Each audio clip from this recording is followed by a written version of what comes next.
ಸ್ನೇಹಿತರೆ, ಮತ್ತೊಂದು ಬೆಳ್ಳಂಬೆಳಗ್ಗೆಯಲ್ಲಿ ಗೃಹಲಕ್ಷ್ಮಿ ಯೋಜನೆ ಕಡೆಯಿಂದ ಬಂತು ವೀಕ್ಷಕರೇ, ಇಲ್ಲಿ ಭರ್ಜರಿ ಗುಡ್ ನ್ಯೂಸ್. ಹೌದು ವೀಕ್ಷಕರೇ, ಇವತ್ತು ಜುಲೈ 2 ತಾರೀಕು ಇರುವುದರಿಂದ ಬೆಳಗ್ಗೆ 10 ಗಂಟೆ 30 ನಿಮಿಷದಲ್ಲಿ ಬರೋಬ್ಬರಿಯಾಗಿ ಕೂಡ ಇಲ್ಲಿ ಗೃಹಲಕ್ಷ್ಮಿ ಯೋಜನೆ ಕಡೆಯಿಂದ ಇಲ್ಲಿ ಒಟ್ಟಿಗೆ ಇಲ್ಲಿ 4,000 ರೂಪಾಯಿ ಹಣ ಮತ್ತು ಕೆಲವರಿಗೆ 6,000 ರೂಪಾಯಿ ಹಣವನ್ನು ಬಿಡುಗಡೆ ಆಗ್ತಾ ಇರುವಂತದ್ದು ಸ್ನೇಹಿತರೆ. ಹೌದು ವೀಕ್ಷಕರೇ, ಜುಲೈ ತಿಂಗಳಿನಲ್ಲಿ ನಿನ್ನನು ಕೂಡ ಕೆಲವು ಫಲಾನುಭವಿಗಳ ಖಾತೆಗಳಿಗೆ ಇಲ್ಲಿ ಹಂತ ಹಂತವಾಗಿಯೂ ಕೂಡ ಹಣವನ್ನು ಬಿಡುಗಡೆ ಆಗಿರುವಂತದ್ದು. ಹೌದು, ನಿನ್ನೆ ಕೂಡ ಜುಲೈ 1, 2 ಇರುವುದರಿಂದ ಖಂಡಿತವಾಗಿಯೂ ಕೂಡ ಇವತ್ತು ಕೂಡ 2 ತಾರೀಕು ಇರುವುದರಿಂದ ವೀಕ್ಷಕರೇ, ಇವತ್ತು ಬೆಳ್ಳಂಬೆಳಗ್ಗೆಯಲ್ಲಿ ಸರ್ಕಾರದಿಂದ ನೇರವಾಗಿ ಡಿಬಿಟಿ ಮುಖಾಂತರ ಪ್ರತಿಯೊಂದು ಗೃಹಲಕ್ಷ್ಮಿ ಫಲಾನುಭವಿಗಳ ಖಾತೆಗಳಿಗೆ ನೇರವಾಗಿ ಡಿಬಿಟಿ ಮುಖಾಂತರ ಹಣವನ್ನು ಬಿಡುಗಡೆ ಆಗ್ತಾ ಇರುವಂತದ್ದು ಸ್ನೇಹಿತರೆ. ಹೌದು ವೀಕ್ಷಕರೇ, ಹೌದು, ಖಂಡಿತವಾಗಿಯೂ ಕೂಡ ಬೆಳ್ಳಂಬೆಳಗ್ಗೆಯಲ್ಲಿ ಭರ್ಜರಿ ಗುಡ್ ನ್ಯೂಸ್ ಅಂದ್ರೆ ಭರ್ಜರಿ ಗುಡ್ ನ್ಯೂಸ್ ಬಂದಿರುವಂತದ್ದು ಸ್ನೇಹಿತರೆ. ಹೌದು ವೀಕ್ಷಕರೇ, ಖಂಡಿತವಾಗಿಯೂ ಕೂಡ ಇಲ್ಲಿ ಖುದ್ದಾಗಿ ಮಹಿಳಾ ಮತ್ತು ಮಕ್ಕಳ ಕಲ್ಯಾಣ ಅಭಿವೃದ್ಧಿ ಸಚಿವೆಯಾಗಿರುವ ಲಕ್ಷ್ಮಿ ಹೆಬ್ಬಾಳ್ಕರ್ ಮೇಡಮ್ ಅವರಾಗಲಿ ಮತ್ತು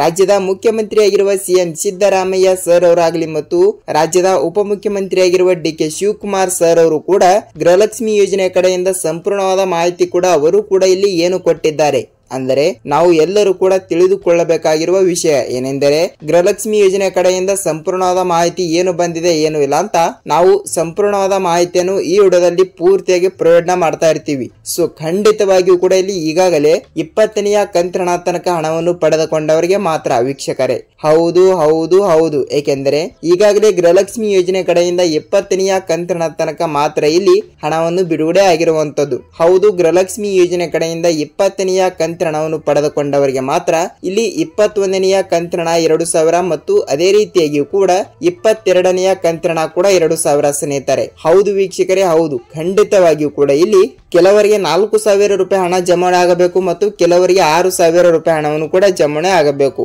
ಹಾಗಿದ್ದರೆ ಇಲ್ಲಿ ಯಾವ ಯಾವ ಜಿಲ್ಲೆಗಳಿಗೂ ಕೂಡ ಹಣವನ್ನು ಬಿಡುಗಡೆ ಆಗುತ್ತದೆ ಮತ್ತು ರಾಜ್ಯದಲ್ಲಿ ಇರುವಂತಹ ಪ್ರತಿಯೊಂದು ಗೃಹಲಕ್ಷ್ಮಿ ಫಲಾನುಭವಿಗಳ ಖಾತೆಗಳಿಗೂ ಕೂಡ ಹಣವನ್ನು ಬಿಡುಗಡೆ ಆಗುತ್ತಿದೆಯಾ ಇಲ್ವಾ ಅಂತ ಸಂಪೂರ್ಣವಾದ ಮಾಹಿತಿಯನ್ನು ನಾವು ಈ ವಿಡಿಯೋದಲ್ಲಿ ಪೂರ್ತಿಯಾದ ಮಾಹಿತಿಯನ್ನು ತಿಳಿದುಕೊಳ್ತಾ ಹೋಗೋಣ ವೀಕ್ಷಕರೇ. ಹೌದು ವೀಕ್ಷಕರೇ, ನೀವೇನಾದ್ರೂ ಇಲ್ಲಿ ಮೊದಲ ಬಾರಿಗೆ ನಮ್ಮ ಚಾನಲ್ಗೆ ಹೊಸಬರಾಗಿದ್ದರೆ ತಪ್ಪದೆ ನಮ್ಮ ಚಾನಲ್ಗೆ ಸಬ್ಸ್ಕ್ರೈಬ್ ಮಾಡಿ ಮತ್ತು ಪಕ್ಕದಲ್ಲಿರುವ ಬೆಲ್ ಐಕಾನ್ ಕೂಡ ಕ್ಲಿಕ್ ಮಾಡಿ ಸ್ನೇಹಿತರೆ. ಹೌದು ವೀಕ್ಷಕರೇ, ಹೌದು, ತಪ್ಪದೆ ನೀವು ಈ ವಿಡಿಯೋನ ಎಲ್ಲಿ ಸ್ಕಿಪ್ ಮಾಡದೆ ಪೂರ್ತಿಯಾಗಿ ನೋಡಿ. ಯಾಕೆಂದರೆ ಹೌದು ವೀಕ್ಷಕರೇ, ನೀವು ಇಲ್ಲಿ ಅರ್ಧಂಬರ್ಧ ವಿಡಿಯೋನ ನೋಡಿದರೆ ನಿಮಗೆ ಇಲ್ಲಿ ಯಾವುದೇ ರೀತಿಯಾಗಿಯೂ ಕೂಡ ಮಾಹಿತಿ ಗೊತ್ತಾಗಲ್ಲ. ಸೊ ಖಂಡಿತವಾಗಿಯೂ ಕೂಡ ತಪ್ಪದೆ ಈ ವಿಡಿಯೋನ ನೀವು ಎಲ್ಲಿ ಸ್ಕಿಪ್ ಮಾಡದೆ ಪೂರ್ತಿಯಾಗಿ ನೋಡಿದರೆ ಮಾತ್ರ ನೀವು ಇಲ್ಲಿ ಗೃಹಲಕ್ಷ್ಮಿ ಯೋಜನೆ ಕಡೆಯಿಂದ 21, 22ನೇ ಕಂತಿನವನ್ನು ಅಂದ್ರೆ ಟೋಟಲ್ ಆಗಿ ಕೆಲವರಿಗೆ 4,000 ರೂಪಾಯಿ ಹಣ ಮತ್ತು ಕೆಲವರಿಗೆ 6,000 ರೂಪಾಯಿ ಹಣ ಬಿಡುಗಡೆ ಆಗ್ತಾ ಇರುವಂತದ್ದು ಸ್ನೇಹಿತರೆ. ಈ ವಿಡಿಯೋನ ನೀವು ಪೂರ್ತಿಯಾಗಿ ನೋಡಿದ್ರೆ ಮಾತ್ರ ಇಲ್ಲಿ ಗೃಹಲಕ್ಷ್ಮಿ ಯೋಜನೆ ಕಡೆಯಿಂದ ಪೂರ್ತಿಯಾದ ಮಾಹಿತಿ ಏನು ಬಂದಿದೆ ಏನು ಇಲ್ಲ ಅಂತ ನಿಮಗೆ ಇಲ್ಲಿ ಪೂರ್ತಿಯಾದ ಮಾಹಿತಿ ಗೊತ್ತಾಗುತ್ತದೆ ವೀಕ್ಷಕರೇ. ಅದಕ್ಕಾಗಿ ತಪ್ಪದೆ ನೀವು ಹೊಸಬರಾಗಿದ್ರೆ ನಮ್ಮ ಚಾನಲ್ಗೆ ಸಬ್ಸ್ಕ್ರೈಬ್ ಮಾಡುವುದರ ಮೂಲಕ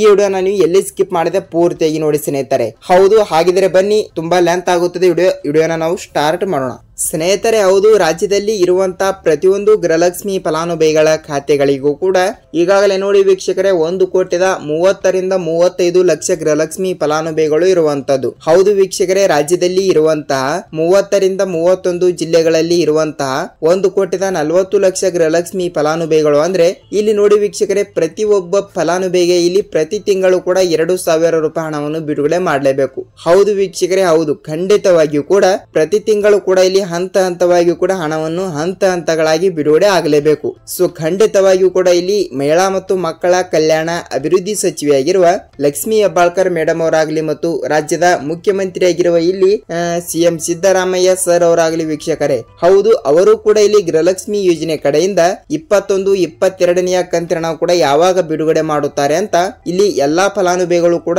ಕೇಳ್ತಾ ಇರುವಂತದ್ದು. ಹೌದು ವೀಕ್ಷಕರೇ, ಖಂಡಿತವಾಗಿಯೂ ಕೂಡ ಇಲ್ಲಿ ರಾಜ್ಯದಲ್ಲಿ ಇರುವಂತಹ 30-31 ಜಿಲ್ಲೆಗಳು ಇರುವಂತದ್ದು. ಹೌದು, ಇಲ್ಲಿ 30-31 ಜಿಲ್ಲೆಗಳು ಇರುವ ಕಾರಣದಿಂದ ಇಲ್ಲಿ ಪ್ರತಿಯೊಂದು ಜಿಲ್ಲೆಗಳಿಗೂ ಕೂಡ ಇಲ್ಲಿ ತಪ್ಪದೆ ಹಣವನ್ನು ಬಿಡುಗಡೆ ಆಗುತ್ತದೆಯಾ ಇಲ್ವಾ ಅಂತ ಇಲ್ಲಿ ಬಹಳಷ್ಟು ಫಲಾನುಭವಿಗಳು ಕೂಡ ಕೇಳ್ತಾ ಇರುವಂತದ್ದು ಸ್ನೇಹಿತರೆ. ಹೌದು ವೀಕ್ಷಕರೇ, ಹೌದು, ಖಂಡಿತವಾಗಿಯೂ ಕೂಡ ರಾಜ್ಯದಲ್ಲಿ ಇರುವಂತಹ 30-31 ಜಿಲ್ಲೆಗಳು ಇರುವ ಕಾರಣದಿಂದ ಹಂತ ಹಂತಗಳಾಗಿ ಪ್ರತಿಯೊಂದು ಗೃಹಲಕ್ಷ್ಮಿ ಫಲಾನುಭವಿಗಳ ಖಾತೆಗಳಿಗೆ ನೇರವಾಗಿ ಡಿಬಿಟಿ ಮುಖಾಂತರ ಹಣವನ್ನು ಬಿಡುಗಡೆ ಮಾಡಲೇಬೇಕು. ಹೌದು, ಖುದ್ದಾಗಿ ಇಲ್ಲಿ ಮಹಿಳಾ ಮತ್ತು ಮಕ್ಕಳ ಕಲ್ಯಾಣ ಇಲಾಖೆಯ ಸಚಿವೆಯಾಗಿರುವ ಇಲ್ಲಿ ಲಕ್ಷ್ಮಿ ಹೆಬ್ಬಾಳ್ಕರ್ ಮೇಡಮ್ ಅವರೇ ಒಂದು ಲೈವ್ ಆಗಿ ಒಂದು ಮಾಹಿತಿ ಕೊಟ್ಟಿರುವಂತದ್ದು ಸ್ನೇಹಿತರೆ. ಹೌದು, ತಪ್ಪದೆ ಪ್ರತಿಯೊಂದು ಜಿಲ್ಲೆಗಳು ಅಂತ ಅವರು ಕೊಟ್ಟಿದ್ದಾರೆ. ಆದರೆ ಇಲ್ಲಿ ಮೊದಲನೇ ಹಂತದಲ್ಲಿ ಬರುವಂತ ಕೆಲವು ಜಿಲ್ಲೆಗಳು ಮತ್ತು ಎರಡನೇ ಹಂತದಲ್ಲಿ ಕೂಡ ಬರುವಂತ ಕೆಲವು ಜಿಲ್ಲೆಗಳು ಇರುವಂತದ್ದು. ಹೌದು ವೀಕ್ಷಕರೇ, ಒಟ್ಟಿಗೆ ಅವರು ಎಲ್ಲಾ ಜಿಲ್ಲೆಗಳಿಗೂ ಕೂಡ ಇಲ್ಲಿ ಹಣವನ್ನು ಬಿಡುಗಡೆ ಮಾಡಲ್ಲ. ಯಾಕೆಂದರೆ ಮೊದಲನೇ ಹಂತದಲ್ಲಿ ಬರುವಂತ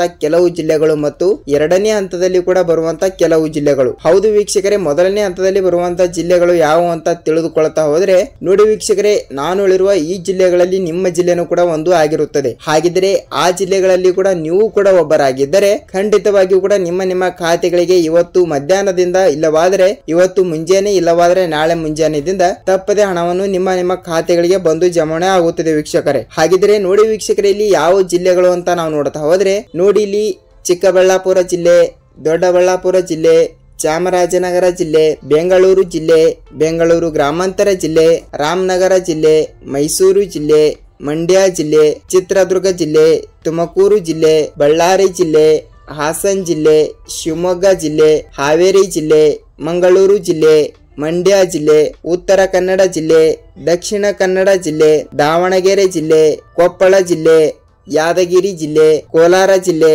ಗುಲ್ಬರ್ಗ ಜಿಲ್ಲೆ, ಧಾರವಾಡ ಜಿಲ್ಲೆ, ದಾವಣಗೆರೆ ಜಿಲ್ಲೆ, ವಿಜಯಪುರ ಜಿಲ್ಲೆ ಮತ್ತು ಯಾದಗಿರಿ ಜಿಲ್ಲೆ ಸ್ನೇಹಿತರೆ. ನೋಡಿ ವೀಕ್ಷಕರೇ, ಈ 26ರಿಂದ 27 ಜಿಲ್ಲೆಗಳು ಇರುವಂತದ್ದು. ಹೌದು, ರಾಜ್ಯದಲ್ಲಿ ಇರುವಂತ ಪ್ರತಿಯೊಂದು ಜಿಲ್ಲೆಗಳು ಅಂತ ಅಂದುಕೊಳ್ಳಿ. ಹೌದು ವೀಕ್ಷಕರೇ, ಇಷ್ಟು ಜಿಲ್ಲೆಗಳು ಕೂಡ ಇರುವಂತದ್ದು. ಹೌದು, ಖಂಡಿತವಾಗಿಯೂ ಕೂಡ ನಾನು ಹೇಳಿರುವ ಈ ಜಿಲ್ಲೆಗಳಲ್ಲಿ ನಿಮ್ಮ ಜಿಲ್ಲೆನೂ ಕೂಡ ಒಂದು ಆಗಿಯೇ ಆಗಿರುತ್ತದೆ. ಹೌದು ವೀಕ್ಷಕರೇ, ಖಂಡಿತವಾಗಿಯೂ ಕೂಡ ಇಲ್ಲಿ ನಿಮ್ಮ ಜಿಲ್ಲೆನೂ ಕೂಡ ಒಂದು ಆಗಿದ್ದರೆ ತಪ್ಪದೇ ಇಲ್ಲಿ ನಿಮ್ಮ ಜಿಲ್ಲೆಗಳಿಗೂ ಕೂಡ ಬಂತು ವೀಕ್ಷಕರೇ. ಭರ್ಜರಿ ಅಂದ್ರೆ ಭರ್ಜರಿ ಗುಡ್ ನ್ಯೂಸ್. ಹೌದು ಹೌದು ಹೌದು, ತಪ್ಪದೆ ಪ್ರತಿಯೊಂದು ಗೃಹಲಕ್ಷ್ಮಿ ಫಲಾನುಭವಿಗಳ ಖಾತೆಗಳಿಗೂ ಕೂಡ ನೇರವಾಗಿ ಅವರವರ ಖಾತೆಗಳಿಗೆ ನೇರವಾಗಿ ಡಿಬಿಟಿ ಮುಖಾಂತರ ಇಲ್ಲಿ ತಪ್ಪದೆ ಹಣವನ್ನು ಬಿಡುಗಡೆ ಆಗುತ್ತದೆ ವೀಕ್ಷಕರೇ. ಖುದ್ದಾಗಿ ಮಹಿಳಾ ಮತ್ತು ಮಕ್ಕಳ ಕಲ್ಯಾಣ ಅಭಿವೃದ್ಧಿ ಸಚಿವೆಯಾಗಿರುವ ಲಕ್ಷ್ಮಿ ಹೆಬ್ಬಾಳ್ಕರ್ ಅವರೇ ಈ ಮೊದಲನೇ ಹಂತದಲ್ಲಿ ಬರುವಂತಹ ಇಷ್ಟು ಜಿಲ್ಲೆಗಳಿಗೆ ಇಲ್ಲಿ ಮೊದಲಿಗೆ ಹಣವನ್ನು ಬಿಡುಗಡೆ ಮಾಡಿ ನೆಕ್ಸ್ಟ್ ಇಲ್ಲಿ ಎರಡನೇ ಹಂತದಲ್ಲಿ ಕೂಡ ಹಣವನ್ನು ತಪ್ಪದೆ ಬಿಡುಗಡೆ ಮಾಡಲಾಗುತ್ತದೆ. ಹೌದು ವೀಕ್ಷಕರೇ, ತಪ್ಪದೆ ನೀವು ಕೂಡ ಈ ಜಿಲ್ಲೆಗಳಲ್ಲಿ ನೀವು ಕೂಡ ಒಬ್ಬರು ಆಗಿರುತ್ತೀರಿ. ತಪ್ಪದಲ್ಲಿ ನೀವು ಕೂಡ ಒಬ್ಬರಾಗಿದ್ದರೆ ಇಲ್ಲಿ ನಿಮ್ಮ ಜಿಲ್ಲೆ ಯಾವುದು ಅಂತ ನಮಗೆ ನೀವು ಕಮೆಂಟ್ ಮೂಲಕ ಮಾಹಿತಿ ತಿಳಿಸಿ. ಯಾಕೆಂದ್ರೆ ವೀಕ್ಷಕರೇ, ಇಲ್ಲಿ ನೋಡಿ ಬೇರೆ ಜಿಲ್ಲೆದವರು ಕೂಡ ವಿಡಿಯೋನ ನೋಡ್ತಾ ಇರ್ತಾರೆ. ಸೊ ಖಂಡಿತವಾಗಿಯೂ ಕೂಡ ಇಲ್ಲಿ ಅವರಿಗೂ ಕೂಡ ಸ್ವಲ್ಪ ಮಾಹಿತಿ ಗೊತ್ತಾಗಬೇಕು. ಯಾಕೆಂದರೆ ಯಾವ ಜಿಲ್ಲೆಗಳಿಗೆ ಹಣ ಬಿಡುಗಡೆ ಮಾಡಿದ್ದಾರೆ ಮತ್ತು ಯಾವ ಜಿಲ್ಲೆಗಳಿಗೆ ಇನ್ನೂ ತನಕ ಹಣ ಬಿಡುಗಡೆ ಮಾಡಿಲ್ಲ ಅಂತ. ಸೊ ಇಲ್ಲಿ ಬೇರೆದವರು ಕೂಡ ಅಂದರೆ ಬೇರೆ ಜಿಲ್ಲೆದವರು ಕೂಡ ವಿಡಿಯೋನ ನೋಡ್ತಾ ಇದ್ರೆ ಇಲ್ಲಿ ಅವರಿಗೂ ಕೂಡ ಸ್ವಲ್ಪ ತಪ್ಪದೆ ಮಾಹಿತಿ ಗೊತ್ತಾಗುತ್ತದೆ ವೀಕ್ಷಕರೇ. ಅದಕ್ಕಾಗಿ ತಪ್ಪದೆ ಇಲ್ಲಿ ನಿಮ್ಮ ಜಿಲ್ಲೆಗಳಿಗೂ ಕೂಡ ಇನ್ನೂ ತನಕ ಹಣವನ್ನು ಬಿಡುಗಡೆ ಆಗಿಲ್ಲ ಅಂದ್ರೂ ಕೂಡ ಇಲ್ಲಿ ನಿಮ್ಮ ಜಿಲ್ಲೆ ಯಾವುದು ಅಂತ ನಮಗೆ ನೀವು ತಪ್ಪದೆ ಕಮೆಂಟ್ ಮೂಲಕ ಮಾಹಿತಿ ತಿಳಿಸೋದನ್ನು ಮಾತ್ರ ಮರೆಯಬೇಡಿ. ನೋಡಿ ವೀಕ್ಷಕರೇ, ಈ ಒಂದು ಕೆಲಸವನ್ನು ಎಲ್ಲರೂ ಅತಿ ಬೇಗನೆ ಮಾಡಿ ತಪ್ಪದಲ್ಲಿ ಹಣವನ್ನು ಬರುತ್ತದೆ. ಹೌದು ಸ್ನೇಹಿತರೆ, ತಪ್ಪದೆ ಇಲ್ಲಿ ಈ ಒಂದೆರಡು ರೂಲ್ಸ್ ಗಳನ್ನು ಕೂಡ ನೀವು ತಪ್ಪದೆ ಪಾಲಿಸಬೇಕು. ಹೌದು ವೀಕ್ಷಕರೇ, ಏಕೆಂದರೆ ಇಲ್ಲಿ ನೋಡಿ ಆಹಾರ ಸಚಿವೆಯಾಗಿರುವ KH ಮುನಿಯಪ್ಪ ಸರ್ ಅವರೇ ಇಲ್ಲಿ ಒಂದು ಮಾಹಿತಿ ಕೊಟ್ಟಿರುವಂತದ್ದು ಏನೆಂದರೆ ರೇಷನ್ ಕಾರ್ಡ್ ಚಾಲ್ತಿ ಇದೆಯಾ ಇಲ್ವಾ ಅಂತ ನೀವು ಒಂದು ಸಲ ಪರಿಶೀಲಿಸಬೇಕಂತೆ. ಹೌದು ವೀಕ್ಷಕರೇ, ಖಂಡಿತವಾಗಿಯೂ ಕೂಡ ಇಲ್ಲಿ ಆಹಾರ ಸಚಿವೆಯಾಗಿರುವ KH ಮುನಿಯಪ್ಪ ಸರ್ ಅವರು ಕೂಡ ಒಂದು ಲೈವ್ ಆಗಿ ಅವರು ಕೂಡ ಒಂದೊಂದು ಮಾಹಿತಿ ಕೊಟ್ಟಿರುವಂತದ್ದು ಏನೆಂದರೆ ನಿಮ್ಮ ರೇಷನ್ ಕಾರ್ಡ್ ಚಾಲ್ತಿ ಇದ್ದರೆ ಮಾತ್ರ ನೀವು ಗೃಹಲಕ್ಷ್ಮಿ ಯೋಜನೆ ಕಡೆಯಿಂದ ಹಣವನ್ನು ಪಡೆದುಕೊಳ್ಳುತ್ತೀರಿ. ಹೌದು ವೀಕ್ಷಕರೇ, ಗೃಹಲಕ್ಷ್ಮಿ ಅಷ್ಟೇ ಇಲ್ಲ, ಇಲ್ಲಿ ರೇಷನ್ ಕಾರ್ಡಿನ ಸಂಬಂಧಪಟ್ಟ ಪ್ರತಿಯೊಂದು ಯೋಜನೆ ಕಡೆಯಿಂದ ನೀವು ತಪ್ಪದೆ ಡಿಬಿಟಿ ಮುಖಾಂತರ ಹಣವನ್ನು ಪಡೆದುಕೊಳ್ಳಬೇಕಾದ್ರೆ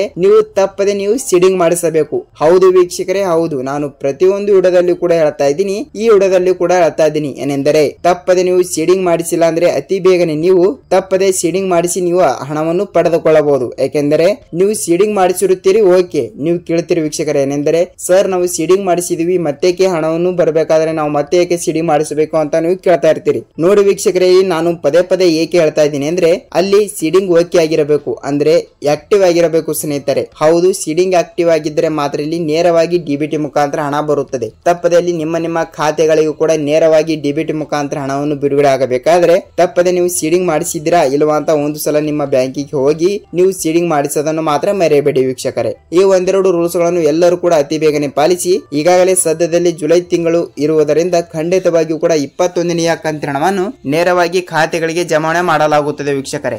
ಸ್ನೇಹಿತರೆ, ವಿಡಿಯೋನ ನೀವು ಎಲ್ಲಿ ಸ್ಕಿಪ್ ಮಾಡದೆ ಪೂರ್ತಿಯಾಗಿ ನೋಡಿದ್ದೀರಿ ಅಂತ ಅಂದುಕೊಳ್ಳುತ್ತೀನಿ ಮತ್ತು ಈ ವಿಡಿಯೋನ ಇಷ್ಟವಾದರೆ ಒಂದೇ ಒಂದು ಲೈಕ್ ಮಾಡೋದ್ರ ಮೂಲಕ ಈ ವಿಡಿಯೋನ ಪೂರ್ತಿಯಾಗಿ ನೋಡಿದಕ್ಕೆ ಧನ್ಯವಾದಗಳು. ನಾವು ಇದೇ ರೀತಿಯಾಗಿ ಕೂಡ ಮತ್ತೊಂದು ಗೃಹಲಕ್ಷ್ಮಿ ಅಪ್ಡೇಟ್ ಜೊತೆಗೆ ಭೇಟಿಯಾಗೋಣ ಸ್ನೇಹಿತರೆ.